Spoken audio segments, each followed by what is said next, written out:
Hey, this is Peter K, aka Trendcrusher. Yeah, and we're trying video out for the first time, not just me, but also our guest.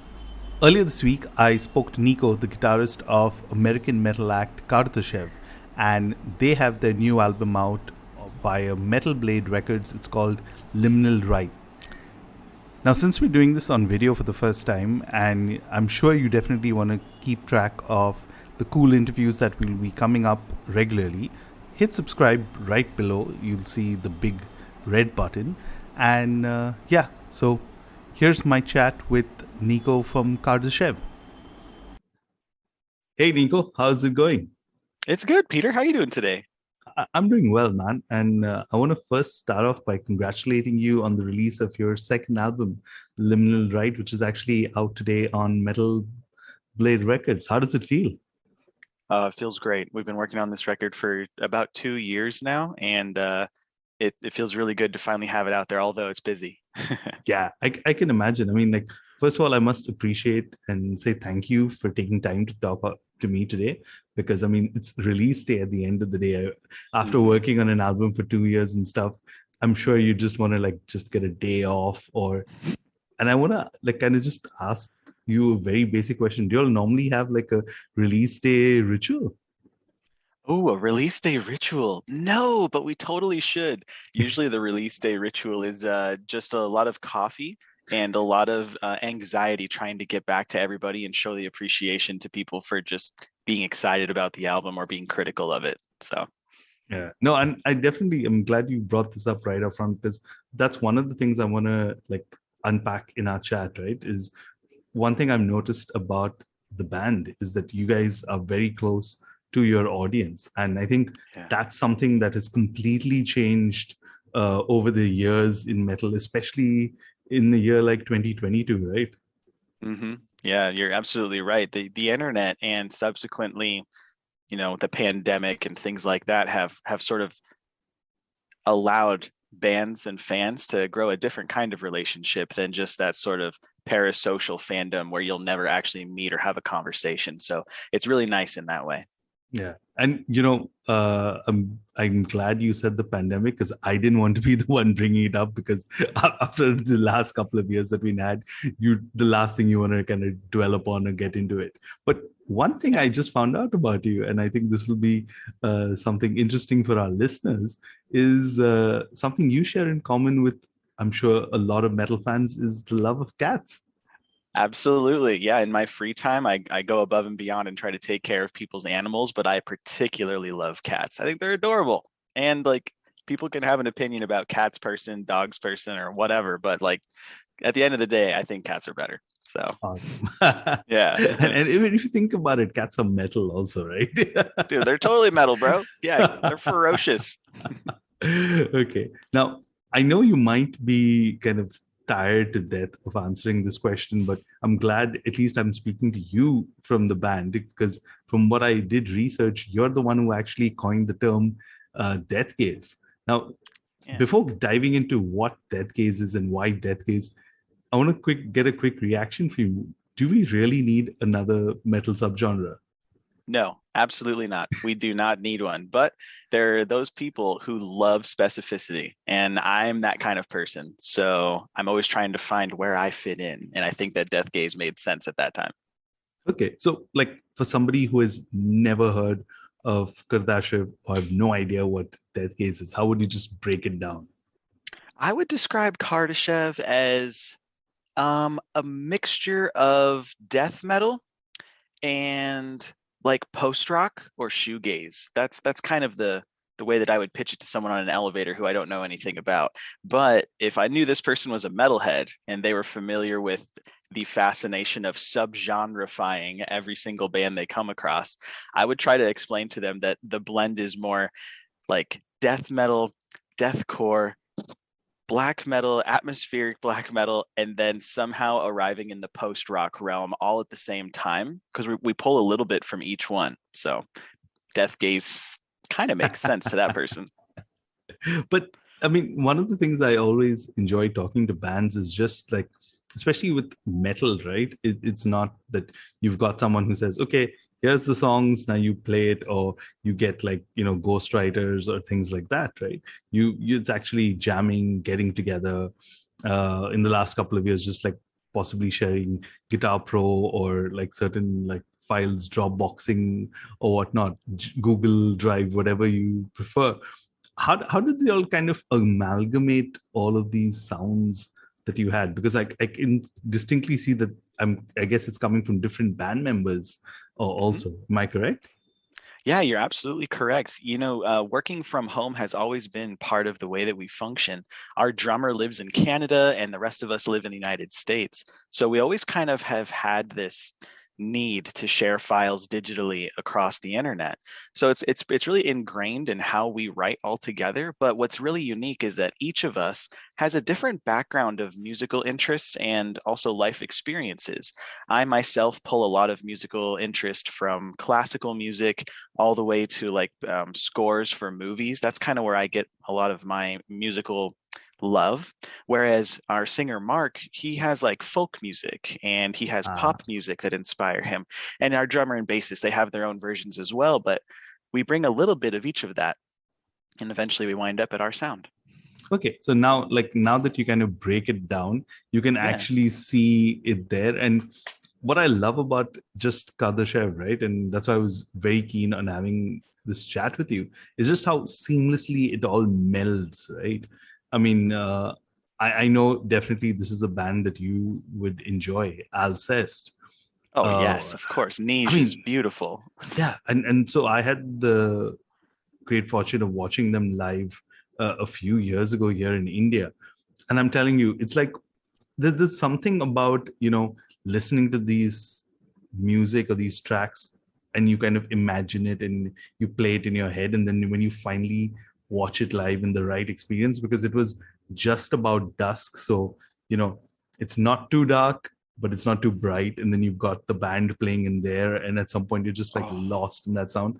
So I mean, if I had to watch Kardashev live, that's the kind of experience I'd want, right? You don't want to like watch it in like a dingy club, because there are certain bands, I think, that whole aesthetic kind of lends to, right, that whole atmosphere and all of that. But I think if I catch Kardashev ever live, or if you guys come ever to India, I think I should do one of those kind of shows. I think that would be lovely. I too have experienced Alcest live, and I know what you mean when you describe the sort of sunset time frame of listening to a band that evokes that sort of emotion.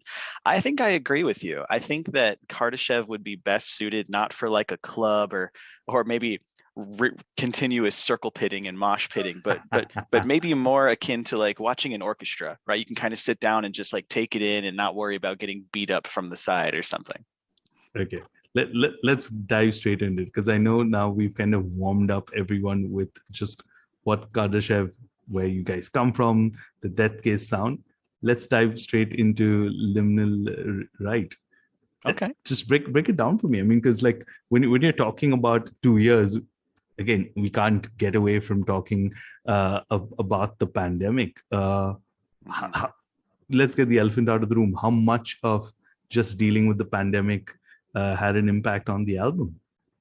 The pandemic set us back in a couple of ways. Logistics around the world were set back in some ways. So, like releasing the album, the time frame was very unsure. We didn't know when the album was going to come out. Originally, it was December of this year, and then it was pushed back to next year, and then it came in today. So, I mean, like it's been kind of wild in that way. But as far as writing, fortunately, our process didn't have to change much because we're an international band in that way. So a lot of file sharing still occurred. Now, on an individual level, obviously there's like the sickness scare that everybody experienced individually with their families and friends. But at the end of the day, it didn't do much to our timeline. What it did, if anything, is it gave us a lot of individual time to reflect and stew in our emotions and see how we could channel that into the record. Okay, but so then I have to ask, because this is a kind of obvious question in there. At which point do you kind of realize that, this is it, right? Like you don't want to tweak more, you don't want to mix more, you don't want to add like that little bit, because there's always that temptation, right? Like especially with digital, you always want that last minute until it's like finally like sent off. Were Yeah. you guys tempted at all with that? Absolutely. Yeah, one of the biggest challenges as a creative person in life is to know when you're done. Like, when is something truly done? And I think that now that we've been doing this for 10 years, we kind of have a better understanding of when to be accepting of how it sits, how the album sits, how the song sounds.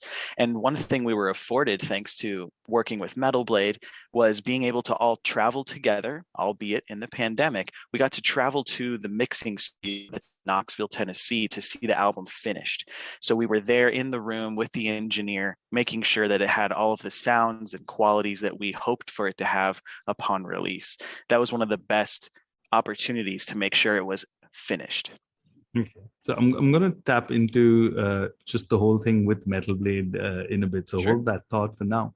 But Okay. I just want to talk concept, right? And I have to be honest. I'm one of those guys who really enjoy a concept, the story.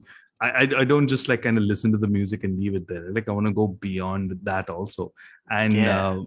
one of the things, and I like how some of the reviews have been really helpful, where they kind of just talk about the concept of the album, where it's about an aging man whose day-to-day existence is kind of slowly diverging from his reality. And there's Mhm. so many different things that kind of come in. You're talking about failure of memory, uh, the nature of dementia and all of that. And Right.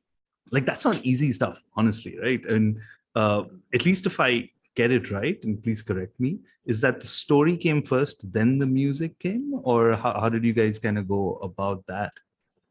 That's a good question. It actually happened in the reverse. We Okay. tend to we tend to write music, and then our singer, who's our primary lyricist and story writer, he listens to the full record instrumentally, and he decides what mood it puts him in, what emotion it's trying to speak of.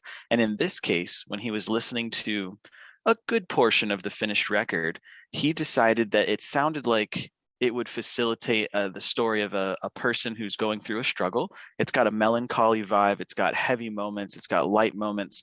And so as a result, he was able to instill the idea of this narrative of a character traveling through their family home while also suffering from memory loss and dementia. And the way that he tells that story is very compelling because he's great at prose. So originally it was the music, and then our singer and subsequently our bass player came together to write the story of the record on that landscape.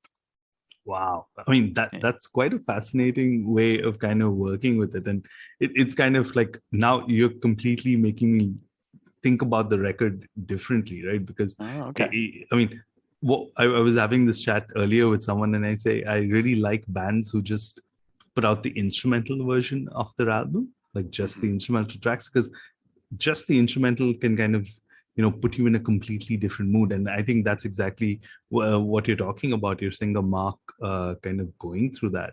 So definitely going to try just paying a slightly more attention in there. And I just want to dive a little more on just this international. I like how you put it, just like we're an international band in there, because while you've been around for 10 years, in the last 7 years, I've realized you guys have been like really prolific. Like you're releasing EPs in there. If you can, what's the secret sauce? What's the secret sauce to being prolific? Not going on tour and Ah, making your entire focus to just make records in the studio. We've never really had the opportunity to go on a tour that we thought would be a like a meaningful tour. We've had some offers here and there, but at the end of the day, we decided it wasn't going to be worth it for whatever reason. Could have been the time period, it could have been the member availability, because a couple of our members are in other projects, and so they can be off doing that at a time when we get an offer, and so that doesn't really work out. But I will tell you that in the amount of time that we have been making music, that's been our sole focus. I mean, we have content, we have music videos, and we stream live on YouTube, and our vocalist has an academy where he teaches people yeah, how to do vocals. But our focus has always been records. And so that affords us a lot of time to do just that. yeah. And I think that's really cool, right? I mean, like in terms of just having that singular focus and Mm-hmm. just realizing, that's one of the things. Like I work with a lot of creators and content makers in there. And I think that's the X factor, I would kind of put it, right? Like a lot of people say, luck and things like that, but just at some point, the only reason why someone is successful, like talent and all, is there, but just having that singular focus and just being consistent at it. So, I mean, kudos to you guys. Honestly, I mean, because if again I can make another assumption, that's one of the things that I would definitely say would have caught the Metal Blade team's eye, right? And as a label, that's what you want. You want someone who can kind of be consistent in there, because like I mentioned earlier, right? I'm one of the people who loves reading about music and stuff, and it's a little disappointing sometimes when you read like the biographies of rock bands from the 80s and 90s, and you realize the kind of excesses they lived in. I mean, like, just to take for example the Slash book. I'm not sure if you've read it, but Slash's biography, it just talks about just like sometimes spending millions just because Axl Rose showed up late to a show, because they ended up paying fines and stuff like that. And I was just like, wow, it literally is like stories of the excess in the 80s. But tell me about that moment. I mean, I'm sure it's still kind of fresh in your mind because it's not been that long, when you kind of started the conversation with Metal Blade. Yeah, it was very surreal. And yeah, you're correct. It is fresh in my mind because every day I think it's not real yet, right? It's not real yet. And maybe that's because I'm waiting for an opportunity to just flagrantly spend millions of dollars. But who knows if that day will come. But I will tell you this, when I did finally have a Skype call with Metal Blade and talk to them, it really occurred to me that they were interested in the sort of creators that we were, but they were also interested in our ability to function as a business, because at the end of the day, it's a partnership, right? They are looking for bands and creators that they think are going to do right by them in creating. And so I think being able to like display that and show that we have a great track record of continually putting out music, as you said, the being prolific, it helped us sort of sell the deal to them when they were in the decision-making process. And to this day, I am infinitely grateful for them just for the opportunity to see 3 records through. So it's going to be awesome. Yeah. And I'm then thinking about it, right? Because like one of the things also, especially in the metal world, I mean, with the pop and everything else, hip hop, it's completely different, right? But and often a discussion in just the metal world is, do you really need a label in there, right? And the more I have conversation with bands like yours, I realize there is a huge value in there. I mean, like, take a simple example, like a band like Periphery, which was just started out of a bedroom project at the end of the day. But for them to do what they need to do now, they still need to lean on a label like Century Media to kind of just leverage that distribution in there. So at some point, I feel while that debate happens, do you see it in a similar way, considering that, you did a lot of the stuff independently prior to this? Absolutely, I do. I share that perspective, and I agree with you. Periphery is a great case study of bands who started in DIY, probably like most in history. It's do it yourself. You do it for fun. You do it for the love. And then eventually, somebody says, oh, I think there's an opportunity here to commodify or create products from your creativity. And one of the kind of interesting things about modern day is that a lot of people, a lot of bands and creators are under the impression that if they just do the work, they'll be found. But in reality, everybody shares that. And so because of the internet and because of, you can make your own e-commerce store on Etsy and using, different platforms for websites. It seems very easy and accessible, but in turn, that means that there's so many more people doing it, which means you can get lost in the weeds. Just to this morning, I was looking at Bandcamp and I was trying to see if we were trending anywhere, like, best selling or most listened to or something.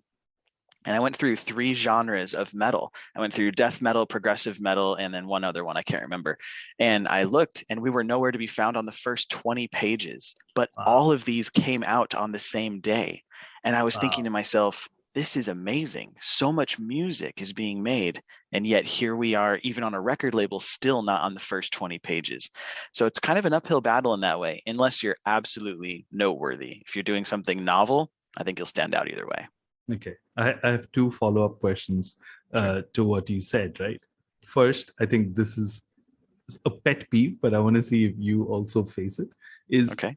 don't you hate when the band is a death metal band but will also have black metal grindcore blah blah blah blah blah blah, and then ends up like when you go through these genres on Bandcamp, and you'd be like, wait, this is kind of messed up. And the only reason I'm asking you because you like the genres. What do you think?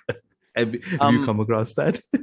I have, and I tend to agree with you. This is part of the reason that I started saying death gaze, is because if I told somebody who loves metalcore that we sound like metalcore, they might tell me I'm wrong, and they might have that result, right? They're like, oh, this isn't metalcore.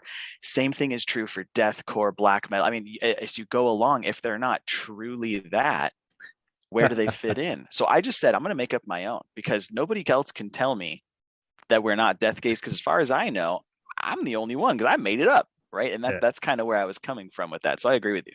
Yeah. Okay. And the second part of my question, considering you spoke about this, and I guess now I've realized what one of your release date ritual is, if you didn't realize that. But is how does reviews affect you? I mean, do you actually go through reviews? Oh, yes. Like I said, we really foster the communication and the friendship with our fans and listeners. We do our best to really have that conversation. And part of that is reviews, because many of them start off as fans, and then they think to themselves, I'm compelled by this band or record, or maybe me or one of the other band members. I want to write about them. And so really a lot of those people can be people we already have relationships with. Now, this is a different case, because Metal Blade has a marketing team reaching in places like yourself, where I'm just meeting you for the first time, but that doesn't mean we can't talk afterwards, and maybe you'll want to hang out again. But the point is, I love reading reviews. I love seeing the critical feedback. That's where a lot of the inspiration came from to figure out what the term death gaze meant, is because a lot of reviews said, it's not quite death metal, it's not quite this, it's not quite that. And it helped me figure out where we might actually fit in. Yeah, and you know it's cool is I was reading one of the reviews, and I'm pretty sure if you read the reviews, you know which website I'm talking about. Said Let's see. said that one of my peeves of their previous album or previous release was that it was too short. So I'm glad that they listened, and now this album clocks at 59 minutes. And I was like, yeah, this is interesting to know that suddenly in there. So that partly inspired my question. Yeah. But yeah, I mean I can understand, and I think that's one of the things, right? Because I see a lot of bands kind of changing, and one of the important things I've seen also come up is the fact of community, right? Yeah. uh, just to use a simple example of Periphery again, and you can tell why I'm talking about Periphery, because I've been reading up and checking it out. They do the Periphery camp, which I think is brilliant. Like the Mm. fact that you can go away. I mean, in India, we don't understand the concept of camping, but we know about it is through movies like American Pie. Sorry, that's just what happens. That's the kind of culture that filters down. But just the fact that you get access to fans, and now say in the Yeah. last few years you haven't been able to do it. You've got platforms like Discord, Patreon, and one unique thing I at least found about Kardashev is that you guys got the Enlisted Traveler program. Yeah, we Tell do. me about that. I mean, that sounds like very intriguing, because when I read it, I was like, I initially read it as ETP. So I was like, what is ETP? And then I went and looked it up, and I was like, okay, this is damn neat. So tell me Yeah. about the impact that community has had on the band itself. Absolutely. Yeah. Thank you for bringing this up. This isn't a new model by any means. It's just a patronage model. It's a way for since fans who are sincerely interested in our efforts and our music and our creativity to just fund us a little bit from their own pocket. And in return, we offer them insights into our demos, our creative process. We credit them on all of our music videos and all of our performance videos. In the past, we've shipped them just a bunch of swag saying, thank you so much. we actually do one-off designs for individuals. So if they want to have a Kardashev shirt with their name on it, I will make that for them and send it to them, all set, no problem. So it's kind of going back to a classical era of patronage, when you'd have a person who has the means to fund somebody who would rather spend their time creating than exchanging time for money necessarily in the traditional way. So there's a bunch of bands doing this now. I mean, it's popularized thanks to platforms like Patreon, but we ourselves have moved away from those crowdfunding sources, and we now have our own on our website. I still remember actually when crowdfunding became a thing, right? Because it was such a different aspect. Here you have, you know, people who can actually choose what they want. Like, I may not want an MP3. I may want, you know, the FLAC version of the album. And I mean, that's cool about Bandcamp also, that you can actually choose, you know, the audio quality that you want. But say, I'm willing to pay that $5 more to get that T-shirt that you talked about, because hey, that's cool, right? I mean, that's something I want to talk about and I want to show off. That Right. hey, this is mine, this is unique. But the counter to that is that, you know, how do kind of bands fund this? Because at the end of the day, traditionally, like you've seen, the record label model was always that it was kind of funded, and I don't think anyone ever looked at it as a loan, right? It was always seen as it's kind of there. But the more and more the industry has evolved, you've got streaming in there. So I think definitely there's a lot of merit to this. Do you have any interesting stories from the Enlisted Traveler program? I'm really curious to know. Oh, absolutely. In the past, we've done live stream events where we particularly invite our enlisted travelers to join in and be a part of it. And on one particular night, I was creating merchandise, and I invited everyone. I said, hey, come on in if you want to watch what I'm doing. I'll share my screen. We'll share our cameras. We can all listen to some music together. And I'm just going to create some t-shirts, right? It was a very simple premise. But of course, 30 minutes into the call, there's absolute chaos and happiness and laughter, because we're memifying every member of the band. We're putting their faces on underwear, and then we're uploading it to the website. People can buy it. So it just kind of became a ton of fun for us to go down in history and have a story where it's like, this one time we were making merch and we put Mark's face on the crotch of a pair of underwear, something like that. So it turns into a lot of fun sometimes. Wow. Okay. That sounds like really something. I mean, like, this goes back to also what I was saying to you earlier on, right? Just the fact of community. I mean, one of the things that's kind of changed, and in a way, I find social media to be like a double-edged sword, right? I mean, I don't want to name bands or anything else, but it's kind of weird when you've got like this band that's kind of wearing corpse paint and like blood, and then you see that they have the same problem as you, that oh my god, they ran out of coffee. That kind of kills the whole, you know, mystery or aura to it in there. And Sure. that's one of the things I realize, and I know I'm bringing this up again, but if you just compare what it used to be like, right? I mean, I grew up in an era where I bought some cassettes, but I also bought CDs, and then I would look. And I still remember, this is a very distinct memory of mine, where I bought a Trivium CD back in the day. And I actually looked at the logo for the longest time on Matt Heafy's t-shirt and tried to figure out which band it was. And then I realized it was Dark Throne. And at that time, Dark Throne had darkthrone.no, a website, which was just black. That's it. So you had no idea who the members of Dark Throne were. You just like probably read, it could have been one guy. And that was some kind of mystery, right? And now you just realize when you listen to Fenriz's mixes and stuff that he also enjoys 80s cock rock as much as anyone else on a Friday night while having a drink. Have you encountered any similar things like I'm talking about, where probably like some of the musicians or someone you looked at where you suddenly realized that, wait, they just have normal people problems like all of us? Yeah, it is kind of funny when you can identify, or when the veil is removed, right? You start to have that either relationship or that awareness that these like superstars or people of celebrity or of high prestige, that they're just like the rest of us. under different circumstances. I think there's a lot to be said about the cultural phenomenon of appreciating different like status or class or however it comes down. There are some cultures that try to look at it as evenly as possible, but most of them seem to stratify in some way. And I think the same is true with metal. You know, we have bands like Slipknot, where before the members removed their masks, everybody was like talking about the mystery. That same thing is now being done with bands like Sleep Token, right, where they kind of Yeah. take on a persona on stage, or even look at Tool when Maynard would sing in the dark behind the drum set. I mean, they kind of are adding this element of mystery that makes you discuss it with your friends. And I think at the end of the day, it's a good marketing opportunity, but also it could be the way that they're coping with something like stage fright, or maybe they don't want celebrity in their life. They want to be able to walk around without wearing like a mask, glasses, and a hat, disguising themselves. So I'm not really sure what motivates it, but I know that in my life, I find it more genuine to be honest with someone, to tell them who I am, what I do. And if that's something they're interested in, then we can share that experience.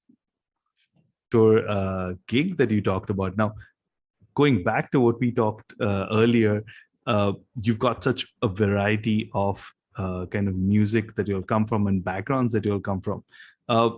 What's the non-metal influences that kind of seep in other than classical in there? Like, come on, let's drop some names that would totally surprise people.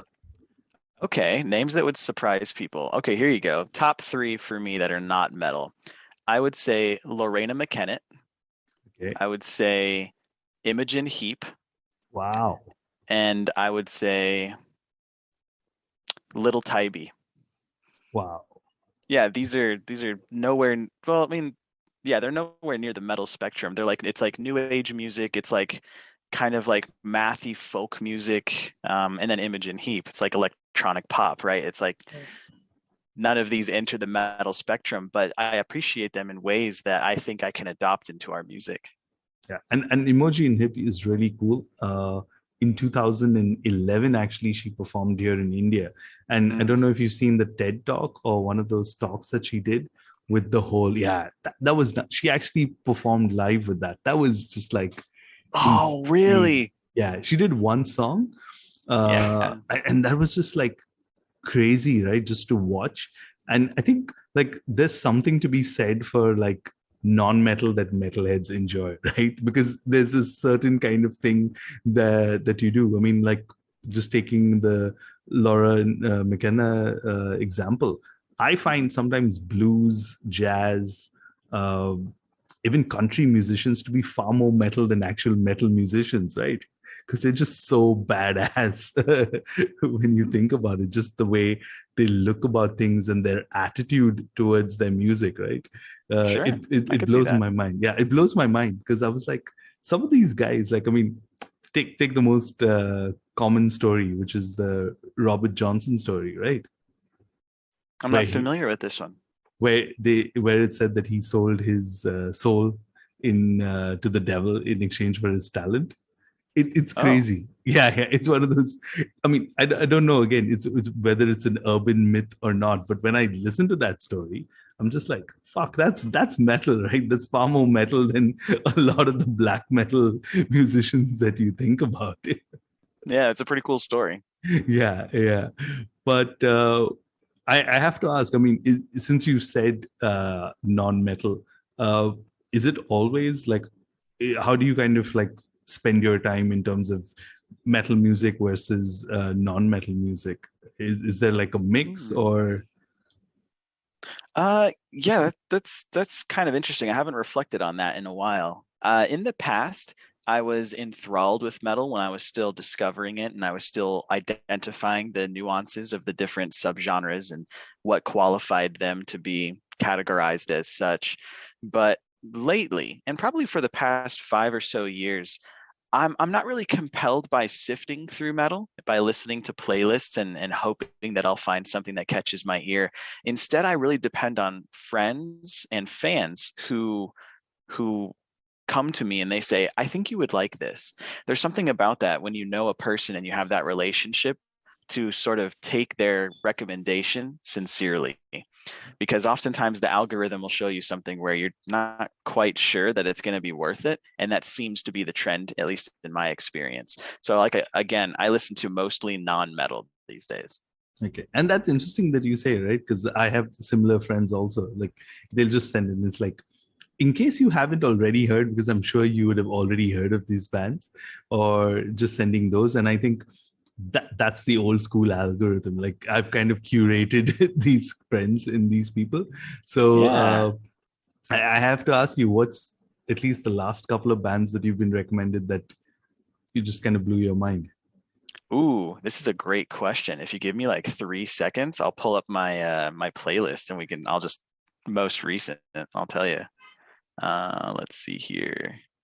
Okay, so most recently, bands that are metal. One of them would be Wake. This is a band that I actually found through Metal Blade. I had no idea that they were as good as they are because I wasn't recommended them by anybody I know personally. So going through like the Metal Blade channels, I came across their latest release and I listened to it, and Swallow the Light is awesome. So that one's the new one. There's a band called Inferi, which I was not really familiar with, but they've been around for quite a while. Awesome. And then I'll give you one more. I don't know how to pronounce that one. So the last one I'll say is Atlas, but it's with a V instead of an A. So ATLVS. Okay. Super awesome. It's like progressive, like genty math metal. It's really sick. Yeah. So those are cool. Awesome. And I think Yeah. that's the cool part, just to kind of go back to our conversation about labels, right? Is at the end of the day, for somebody, especially on sitting on my end, you have no idea, right? You're getting like 20 odd emails every day on different bands, independent bands and stuff like that. And then the moment you know it's from a PR person or a label that you know in there, like I think at some point, everyone who listens to my podcast is sick of me talking about a label like $20 spin, because anything they put out, I'm sure like it's going to be great. So I'll just like blind go listen to it as soon as the music kind of comes out. Like an example is just prior to doing this, I had to actually stop to prep for this. Is they surprise drop the new Tomb Mold EP. So it's a 3-track EP that we dropped, and I was like, and so they're Canadian death metal act, 3-piece, and I was like, what the hell? Like, think about it. Like, just going back to what you said, right? There's so many bands, so many labels who've kind of prepped for this one day, and then these guys just surprise drop an EP. Yeah, that's one of those marketing tactics that I've always employed until I was on a record label. It was just like let's try to surprise people with this, because there are days when a welcome surprise can be the change in your psychology, in your mental health. It's like, oh, it's going to be a great day because Kardashev released a record, or in this case for you, this 3-track dropped, right? And kind of going back to the record labels, I think you're right. Record labels are like the original tastemakers. They're the ones who go through the filtering process of identifying what might be worth your time. And as long as you trust them and their trajectory of providing good quality music to you, then you can almost depend on them in that way. For me, I find that that's true with the label Season of Mist. Anything Season of Mist releases, I'm probably going to love it. So I kind of depend on them for that.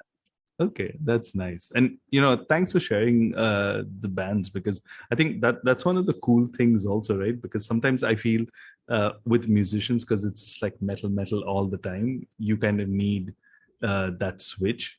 So I appreciate that.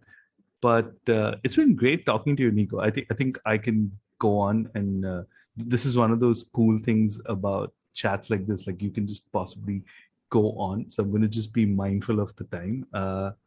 Thanks so much again for taking time out to speak to me and just sharing all your experiences. It's been great.